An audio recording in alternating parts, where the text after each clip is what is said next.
rookie Obi Toppin, a big part of this Knicks turnaround.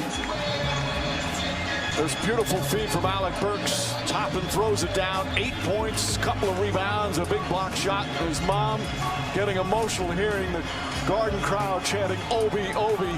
What a beautiful sight. Yeah, he's seeing more time than he did in the regular season, folks. And that's so unusual, man. What a turnaround by this kid. But we mentioned, you can see his confidence. Well, he was exuding a lot of confidence, and it continues. Hello and welcome into the Knicks-Verse. My name is George, and if this is your first time here, please subscribe and turn on that notification bell and hit the thumbs up for me. Very much appreciated.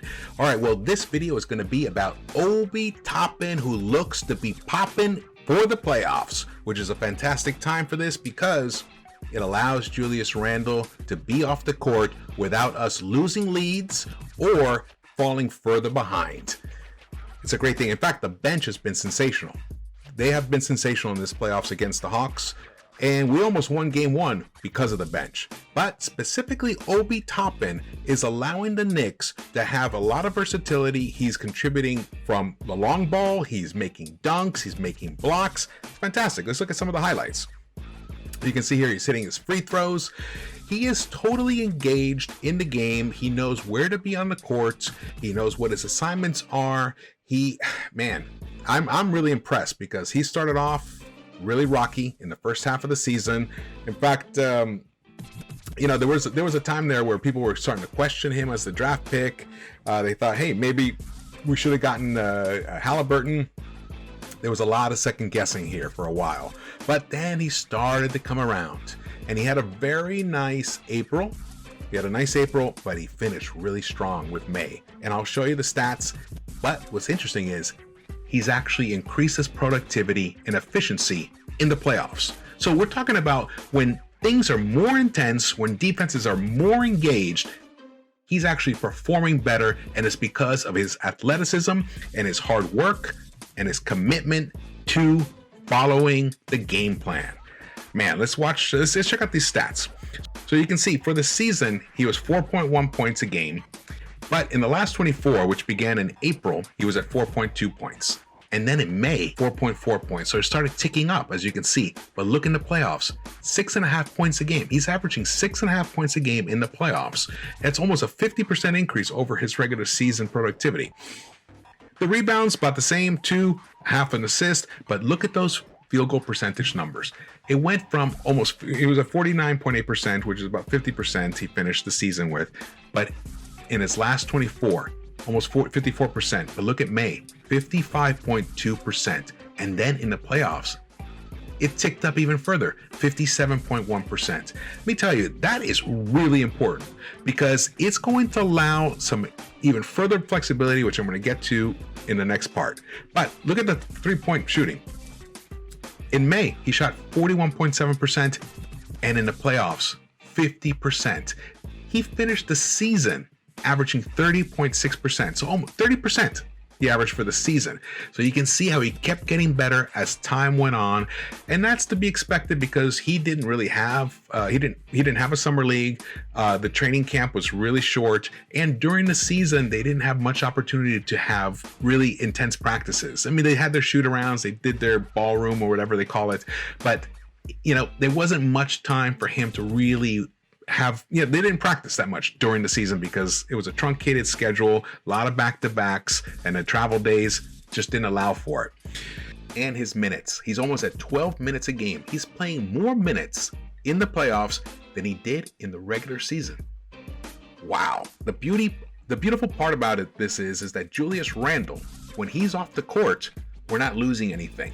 In the past, when he would leave, it'd be like, Thibs was, desperate to try to get him back in because, leads were dwindling and deficits were increasing. But nope, in the playoffs, this is what's happening. When Obi enters, Obi, when he's on the court in the playoffs, +9. The Knicks are a totality of a +9. In game one, we were down by 8 points when he entered in the second quarter. It was 24-16. By the time he left at the 3:57 mark, the score was 45-41. So the lead had been cut in half. That's fantastic.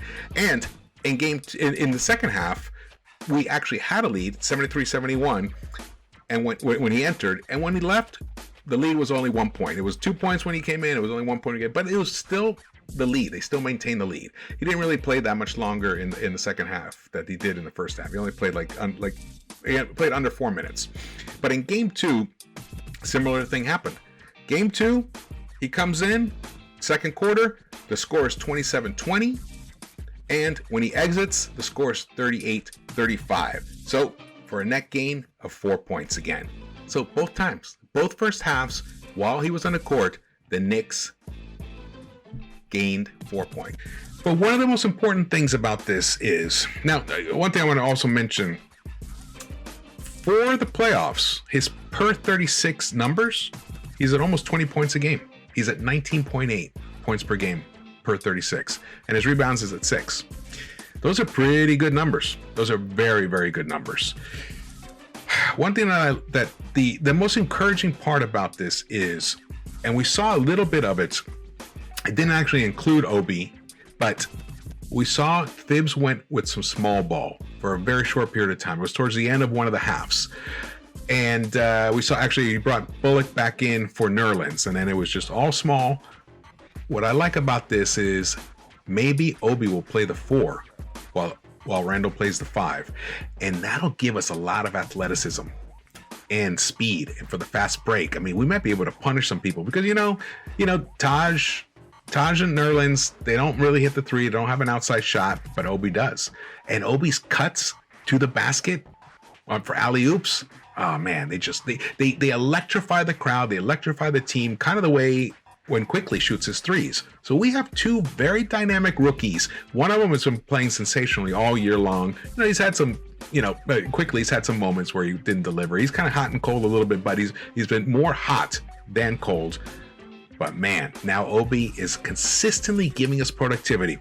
We're in a great place right now, because not only do we have our draft picks for next year, but the ones that we picked this season, they're really productive players, and they're hardworking players. They're great character players. They fit well with the team chemistry.